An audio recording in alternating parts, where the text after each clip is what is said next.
The mainstream media reports that Google is funneling its money to a P.O. box in Bermuda. P.O. Box 6 Bitch. This confirms the speculation surrounding Google Chrome's logo. That is to say that Google has been peddling the mark of the beast in plain sight. Just like Lucent Technology, also known as Lucifer Enterprise, whose former headquarters was at 6 Bitch 5th Avenue, New York. You couldn't make this stuff up if you wanted to, and the reason this is being done should be obvious to you, as these companies, Google and Lucent, are giants in the telecommunications field, and therefore it gives us a feel as to what these companies are thinking about. They're thinking about evil. They're thinking about destruction, about being diabolical.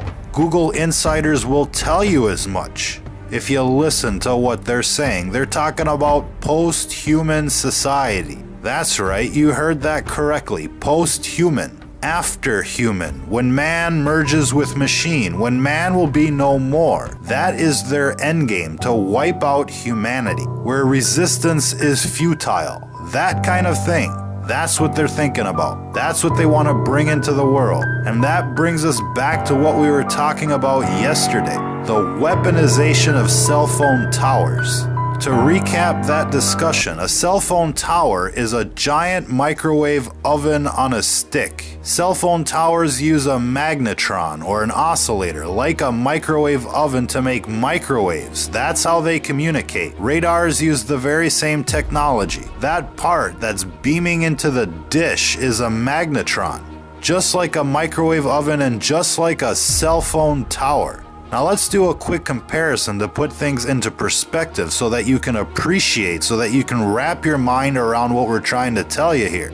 2 hair dryers together use about 2,000 watts of power, or 2 kilowatts. That's the same amount of power a telecommunications satellite uses to send a signal 20,000 miles away back to Earth. So 2 hair dryers equal the power used by a communications satellite to broadcast the length equivalent to the entire planet. And the Earth is about 20,000 miles wide. To broadcast the entire Earth, it takes 2 kilowatts, 2 hair dryers.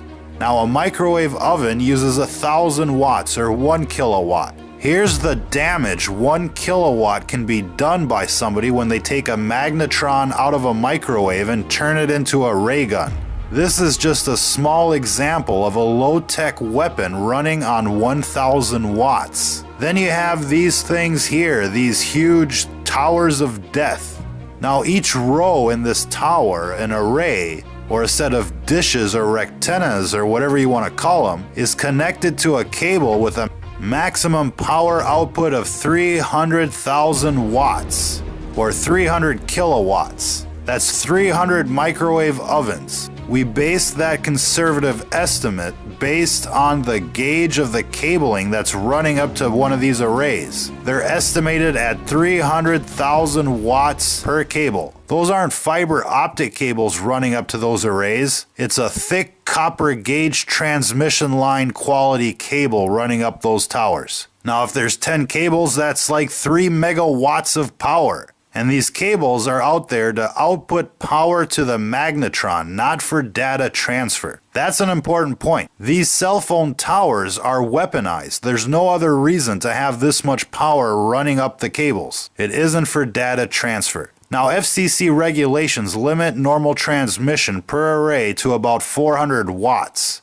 To put that into perspective, 1 watt from your phone can go 25 miles to the nearest tower. A 1,000 watt magnetron on a stick can blow shit up. And these towers have a 300 kilowatt power line running up to each rectenna. And who knows, there could be an amplifier at the top of these towers that steps up the power even more. The point is here, ladies and gentlemen, is that these companies like Lucent and Google could turn up the juice at any time and nuke a town. They could nuke the entire country without any warning, without anybody being able to protect themselves. They could cook them like a boiling frog in the middle of the night. This infrastructure is not only in place, it's built up with multiple levels of redundancy. Every big city has thousands of these death towers. And all that needs to happen is for an AI from Google or whoever to come in and nuke everybody at once and take over.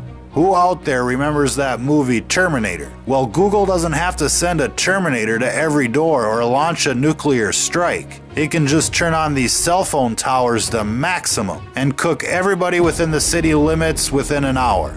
And then just send in the Terminators to mop up the countryside. And if it isn't Google that does it, it can be somebody else, like the real people that brought us 9/11. Or better yet, say we elect somebody that's batshit crazy evil. They could fake a reason to turn on the last line of defense, the anti-foreign invasion, anti-zombie apocalypse defense network. Oh, these contingencies are out there, ladies and gentlemen. Like a nuke in every city, a nuke from each side, so that makes it at least 2 nukes per city in the world right now. That's how serious things are. That's how the clandestine world works. Add in these cell phone towers of death and the question becomes why?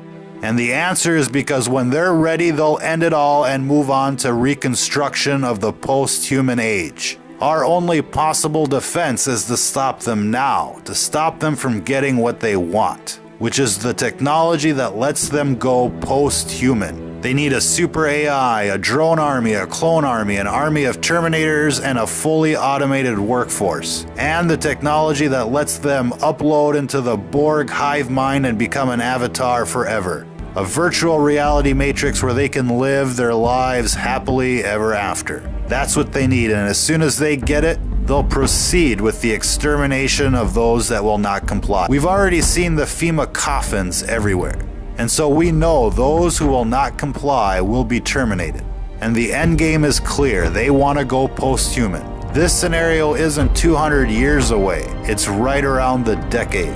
What's important to remember here is that technology is punishment in disguise. It all has a side effect, and it's obvious that these companies that are running this technology, they are not our friends. Worse yet, they run our government. They control our food supply, our water supply, our air supply, but have no doubt their end game is the death of humanity. And so when you look at these cell phone towers of death, remember what you're looking at. There is no hiding from these towers, even though they try to hide these towers from your eye's view.